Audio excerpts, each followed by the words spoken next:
ഇടുക്കി മൂന്നാറിൽ പൂമാല പുഴയിലെറിഞ്ഞ വ്യാപാരിയെ ഭീഷണിപ്പെടുത്തി പണം തട്ടിയതായി പരാതി. പഞ്ചായത്ത് പ്രസിഡന്റിന്റെ പേര് പറഞ്ഞാണ് പണം തട്ടിയത്. തട്ടിപ്പ് നടത്തിയ ആൾക്കെതിരെ ഗ്രാമപഞ്ചായത്ത് പ്രസിഡന്റ് മൂന്നാർ പോലീസ് സ്റ്റേഷനിൽ പരാതി നൽകി. മൂന്നാർ പോസ്റ്റ് ഓഫീസ് കവലിയിലെ വ്യാപാര സ്ഥാപനത്തിൽ ദൈവത്തിന്റെ ചിത്രത്തിൽ ചാർത്തിയ പഴയ പൂമാല പുഴയിലെറിഞ്ഞ വയോധികനായ വ്യാപാരിയെ ഭീഷണിപ്പെടുത്തിയാണ് ഓട്ടോറിക്ഷ ഡ്രൈവർ 5000 രൂപ തട്ടിയെടുത്തത്. കഴിഞ്ഞ ദിവസം രാവിലെയാണ് സംഭവം. പൂമാല പുഴയിലെറിഞ്ഞത് ഇതുവഴി വന്ന ഓട്ടോ ഡ്രൈവർ കാണുകയും വീഡിയോ പകർത്തുകയും ചെയ്തു. തുടർന്ന് ഇക്കാര്യം പഞ്ചായത്തിൽ അറിയിക്കുമെന്നും 50,000 രൂപ പിഴ ഈടാക്കുമെന്നും ഭീഷണിപ്പെടുത്തി. പഞ്ചായത്ത് പ്രസിഡന്റ് തന്റെ സുഹൃത്താണെന്നും 5000 രൂപ പ്രസിഡന്റിന് കൊടുത്താൽ പ്രശ്നം ഒഴിവാക്കാമെന്നും പറഞ്ഞാണ് പണം തട്ടിയത്.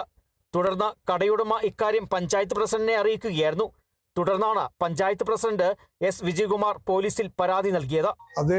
അദ്ദേഹത്തിന്റെ സ്ഥാപനത്തിൽ നിന്ന് ഒരു പൂമാല മുതിരപ്പുഴയാറിൽ വലിച്ചെറിയുകയും അത് ഫോട്ടോ എടുത്തു വെച്ചുകൊണ്ട് ഒരു ഓട്ടോ ഡ്രൈവർ ഭീഷണിപ്പെടുത്തി 50,000 പഞ്ചായത്തിൽ പോയാൽ 50,000 രൂപ പിഴ ഈടാക്കും. പ്രസിഡന്റ് എനിക്ക് നേരിട്ട് അറിയാവുന്ന ആളാണ്. ഞാൻ പ്രസിഡന്റിനോട് പറഞ്ഞ് ശരിയാക്കി തരാമെന്ന് പറഞ്ഞുകൊണ്ട് അദ്ദേഹത്തിന് നിർബന്ധിച്ച് 5000 രൂപ ഈടാക്കിയതായിട്ട് അദ്ദേഹം പരാതി രേഖാമൂലം എഴുതി തന്നു. മേൽപ്പടി പരാതി ലഭിച്ച ഉടൻ തന്നെ പഞ്ചായത്ത് പ്രസിഡന്റിന് ഞാൻ ആ പരാതി ബന്ധപ്പെട്ട പോലീസ് സ്റ്റേഷനിലേക്ക് കൈമാറിയിട്ടുണ്ട്. പോലീസ് അന്വേഷിച്ച് വരികയാണ്. ഓട്ടോ ഡ്രൈവറെ ഇദ്ദേഹത്തിന് നേരിട്ട് അറിയാമെന്നാണ് പറഞ്ഞിട്ടുള്ളത്.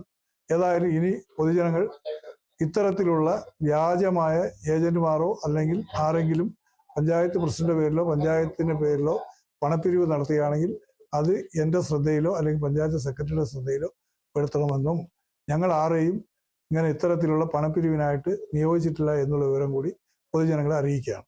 പഞ്ചായത്തിന്റെ പേരിൽ ഇത്തരത്തിൽ പണം തട്ടുന്നവർക്കെതിരെ ശക്തമായ നടപടി സ്വീകരിക്കുമെന്നും പഞ്ചായത്ത് പ്രസിഡന്റ് എസ് വിജയകുമാർ വ്യക്തമാക്കി. Kerala vision news, Idukki.